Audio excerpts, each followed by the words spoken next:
Hey guys, welcome back to a brand new play-by-play video. Today we're going to be playing some Camazotz solo. If you look at the build, we're doing something a little bit different this game. It looks like we are laning ourselves against a Mom and Brigitte.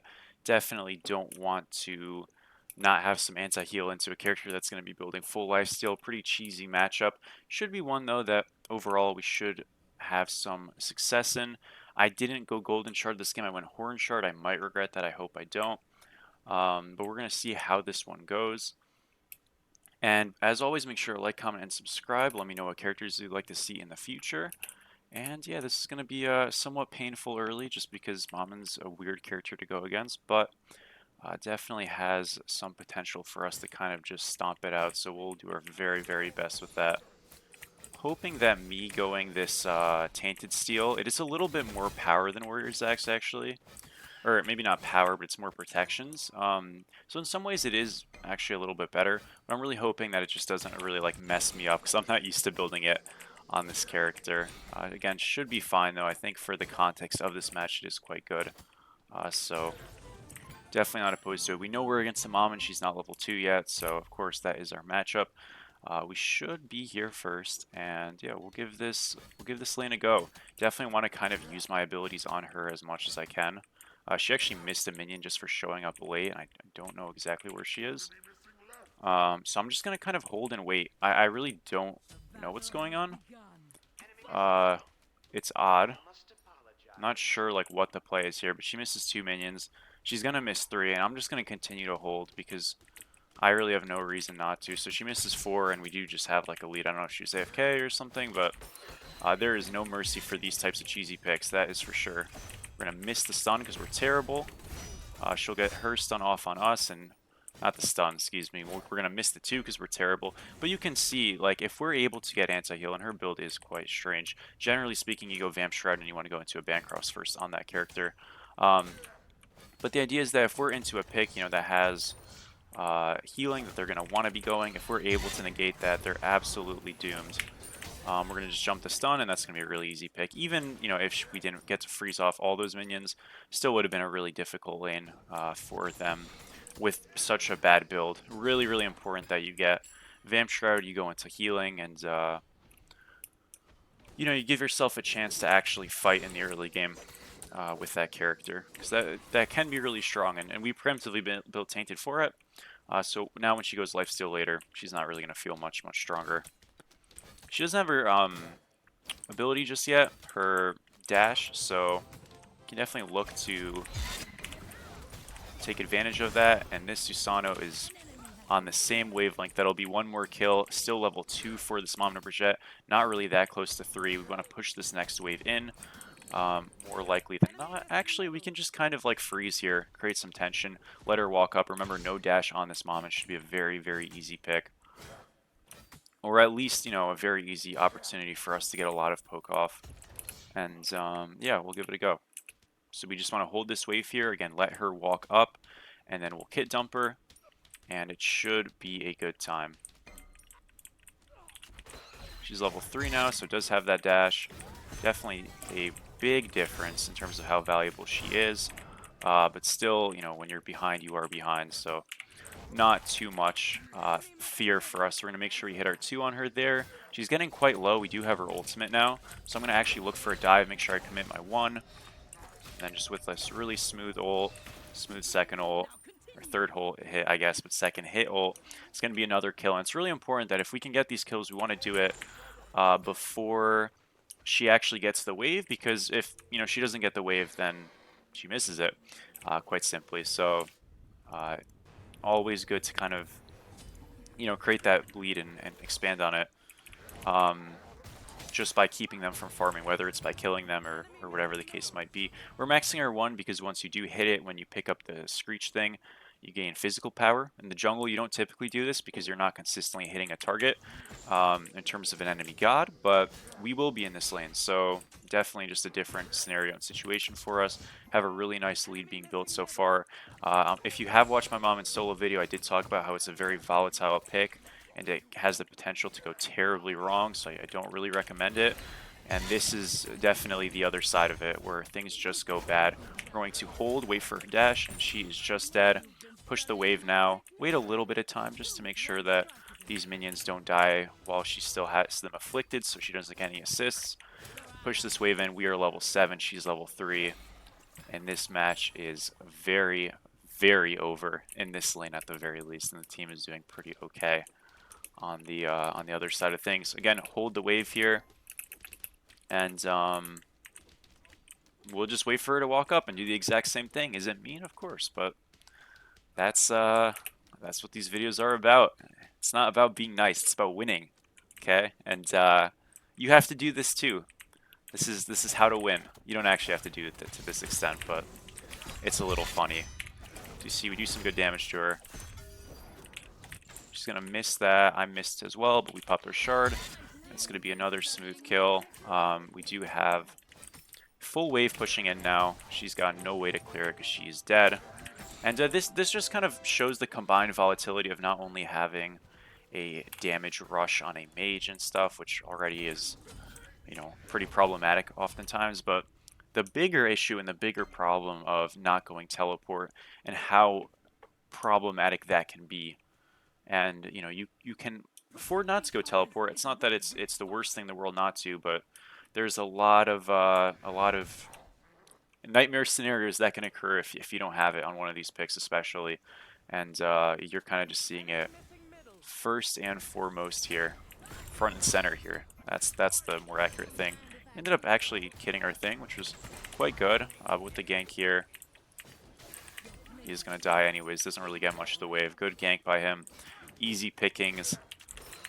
May as well, I guess. And we'll get these bastions kind of underway here. Blue buff is up. These neutrals are also up. I'm gonna make sure I split this blue. I don't end up splitting the blue. That's fine.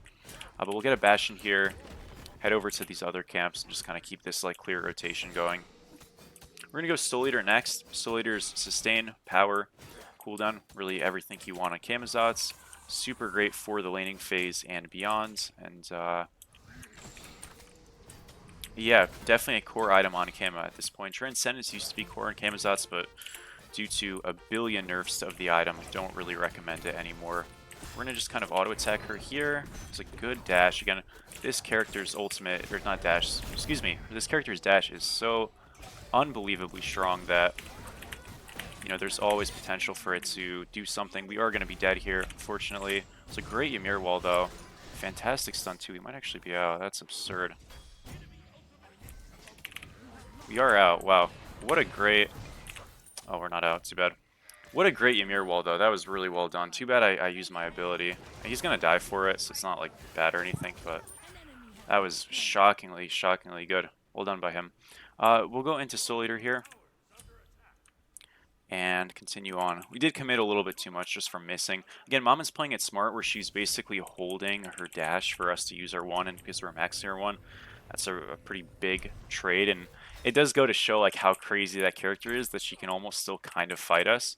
But in this spot, what we're going to do is just kind of hold this and, again, create this tension, and I implore her to try to walk up, but more likely than not, we'll hit something. We hit the 2, and that's going to be enough to really kind of dissuade this. She's going to walk forward. She'll get the totem, but, you know, when the trade-off is dying for it, eventually, if we can hit an ability, yeah, it's not really too great. Couple of misses by me, I won't lie. Definitely not the most accurate game in the world, but the job is getting done. So, can you really be that mad? I don't think so.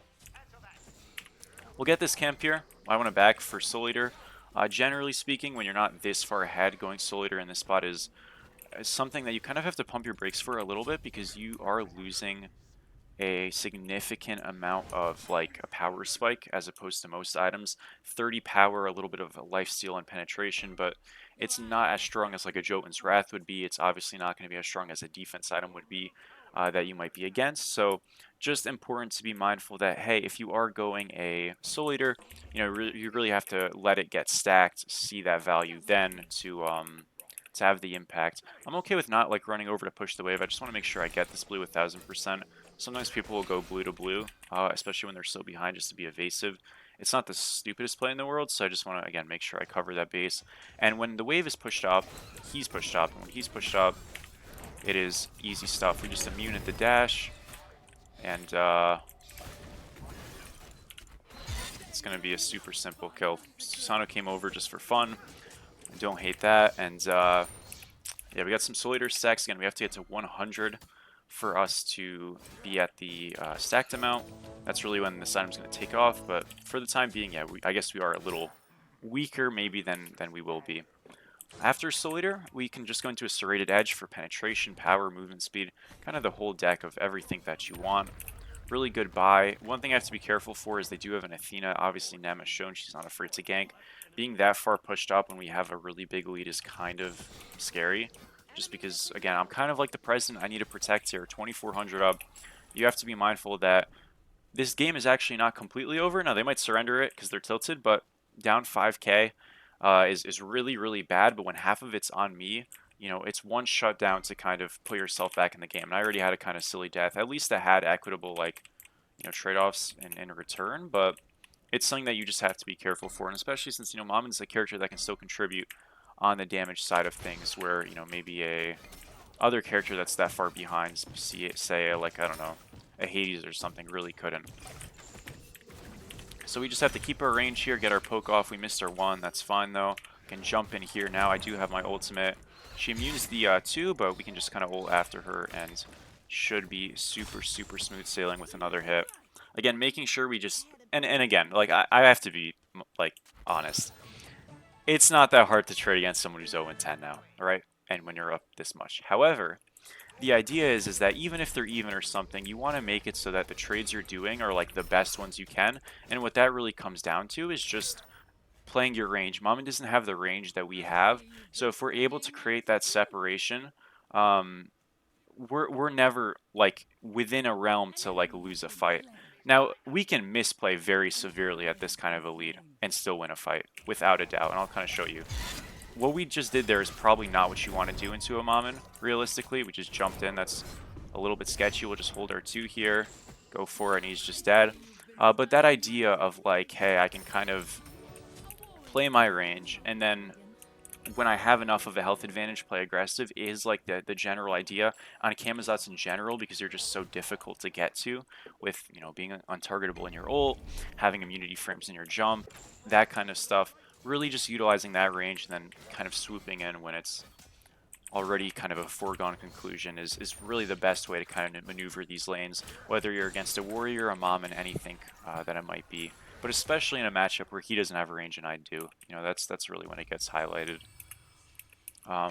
We will get our blue here, look for a reset after the fact, and yeah, it'll be serrated time. We've got enough for it, 2,500 for the item, we're at 2,600. I'm going to TP mid right here because we're looking for a fight. We go blink on this character with TP, and I know you might be wondering, hey, you don't have beads, isn't that like problematic? And for Camazotz, not really. You know, because you have so many immunity frames, you're kind of allowed to skirt some of those conceptions I talk about, where if you're going to be building you know, full damage for the most part, you should have a beads. Not really the case on this character specifically, and hence why he's so powerful right now. We're gonna go for this Yuhuang. It's a great ult by him. Unfortunately, not gonna be enough to live all of it. Can head back over to this Mammon here for the slow. Get the jump off. We can now teleport right back to left, and clean fight. I'm gonna do gold. I'll come over. That's fine.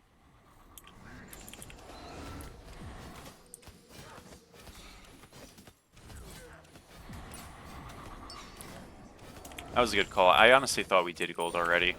So we'll help him with gold. We can go TP over left now. Go clear out a little bit more. And, you know, it's important that when you're this far like ahead and stuff, you just rotate around the map and make sure you have some impact. So if you don't, well then, you know, things are pretty bad. Pick up Meteor here.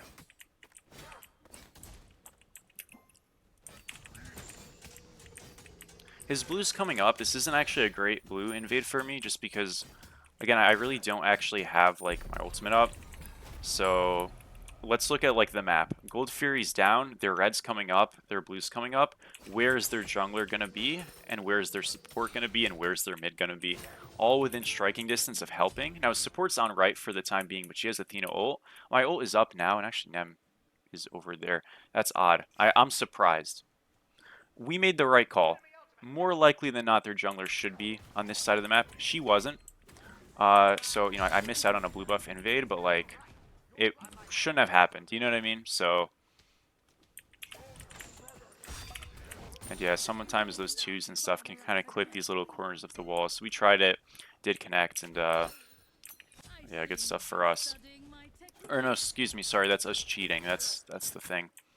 That's the accusations. They continue to pile on. I appreciate you guys for the sense of humor in the comments, though, for it, because it was funny. I did end up just, like, hiding the message or whatever, because I was like, oh, whatever. And, you know, one thing I actually wanted to know is I felt really bad. In my Bacchus solo game, guys, like, I won't lie, I was pretty tilted, and I was, like, kind of just like, you know, to hell with it. I'd been recording. That was like my 6th video recording of the day. I was playing different characters in every video, mind you, but I was just trying to get games for the characters that you guys want, and I really do try. Like, the Set solo video was not like a one and done. I had played Set before. Not so recently, but I had played it before, and I was trying to make it work. It just sometimes, you know, like, games get surrendered, stuff like that. It's not even so much a bad performance on the god, but rather just a bad game. Like, if, for example, this game I was recording a Camazotz game, they surrendered at 10, and you wouldn't see that. You wouldn't see it, right? So stuff like that, and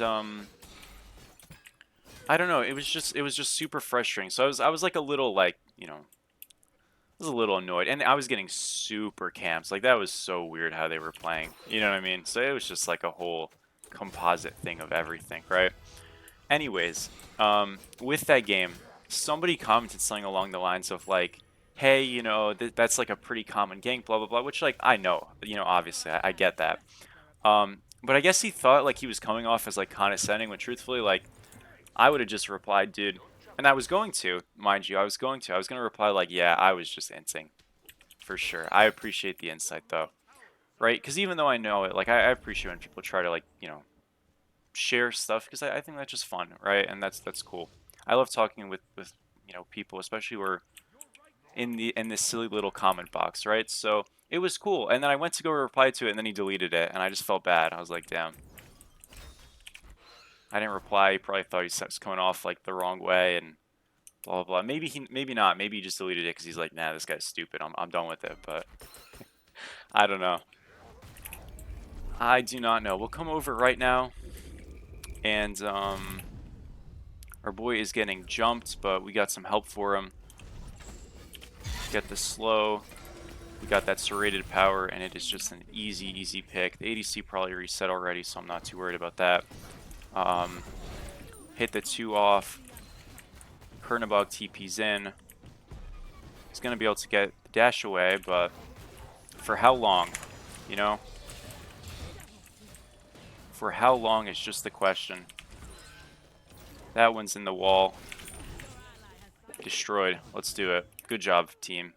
35-7. I mean, this one is just... it's just a match. These chests are all up and stuff, but I'm going to look for a play on this mid here. Did dash. That was smart. Again, chest is way safer. I was wondering maybe he didn't have dash. Beads forced, ult forced, Athena ult. That is the exit point for us, my friends.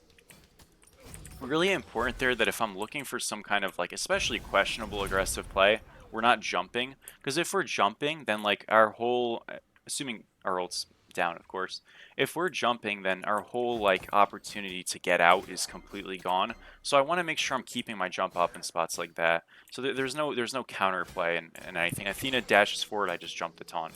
Stuff like that, or I just jump away before she taunts and I'm out of range either way. So something along those lines. Really important to just kind of make sure you're not using your escape. And I was actually, you know, talking about that a lot in my coaching stuff. I was helping someone with coaching, and yeah, that was pretty helpful for them. We got this guy's blink. I can't kill him. I don't have blink up. We'll go get the wave again, and it's always important, you know. Obviously, do we want to play arena and fight them because we're winning the fights? But we play a little bit solidly here. But we're gonna go hit 20 super soon, and things will kind of.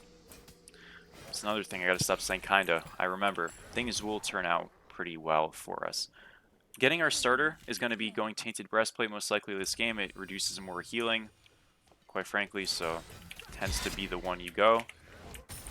You don't have to, though. If you like the other one, especially on a tanky build, isn't bad. He juked right into our one, so he is going to be gone super soon. Jump alone kills him. And I'll come over mid now. Gets the second of the game for the Mammon, but I think this won't work out too well for him. Yeah, probably not. We'll go secure this. Again, we're almost 20. I know there's a lot of like quick fighting on the map and stuff, and we're getting a lot of kills, but the actual impact of our lead hasn't grown. And you have to just be mindful that you have to still do stuff on the map to make it grow. Like this 1v1 isn't going too hot. We can rotate over though and make it work out. Never mind. It went pretty well. We'll go push right out here. Me and this Susano are just, we're owning. It's awesome. Hit this tier 2. He should have stayed with me. I still might be able to get it on my own. I have jump and ult, so I'm allowed to play a little bit recklessly here. Just with being semi-pushed up. Get away. We are one creep off of 20, so I'm going to tax this wave. Hit 20, but I'm still going to tax this wave. Jump the stun. And that is a free and easy pick. Reset here. Get the Tainted Steel right now. Upgrade, and we'll go into a Heart Seeker last. I can upgrade. I can't upgrade Teleport. I was gonna say that's a good spot to do it. We'll get a Sentry though, and yeah, I mean this is definitely a match for the ages. That is for sure. You know, games like this, like people are like, okay, because I'm never sure how to feel about them. There's a component of saying, hey, this is not competitive. It is a bad game to post. Blah blah blah blah blah.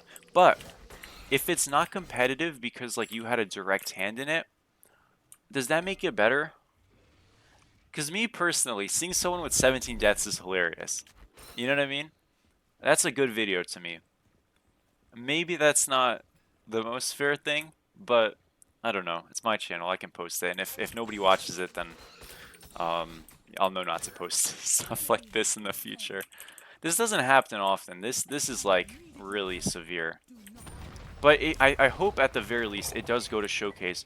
Whenever I'm coaching, whenever I'm giving advice for this role, whenever I'm doing commentaries even, I talk about how important it is for people to play the normal characters within the role and really master them. I mean, really, really get good at them before going to a higher level.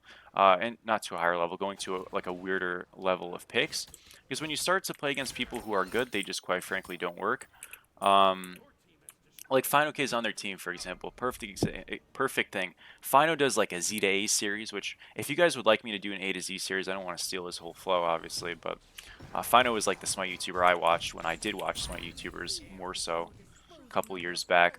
One thing, you know, is you'll see him play like Persephone full tank with mitigations and stuff like that. And I saw a video from him like 2 weeks ago on Persephone, and it was like how this Persephone build is kind of OP.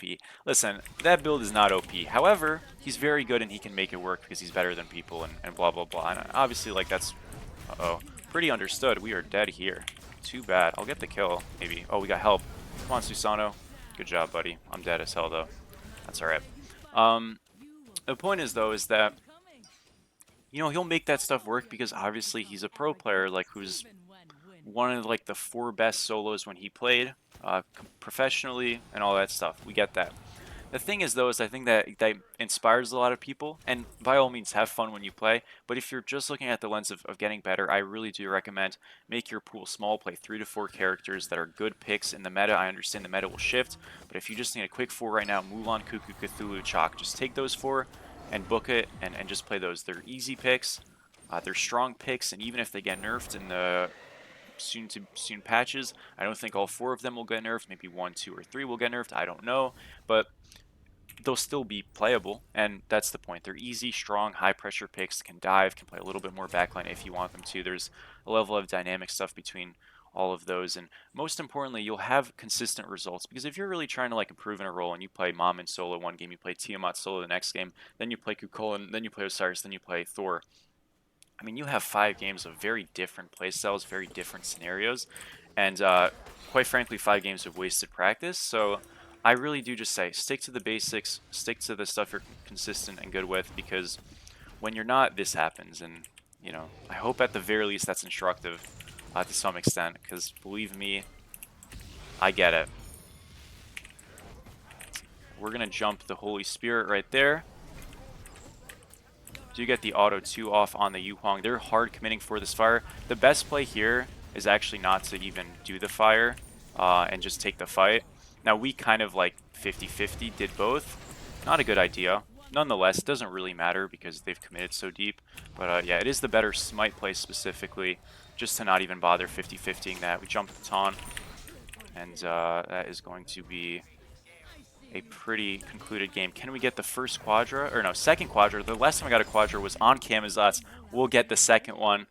It's just that crazy. I have one Camazotz video on this channel. I got a game-ending Quadra with it in that game, and I think it was about 25 minutes in, so deja vu, feelings of, I don't want to say retribution, that's not the right term. Feelings of nostalgia, I guess, for this stunning finish.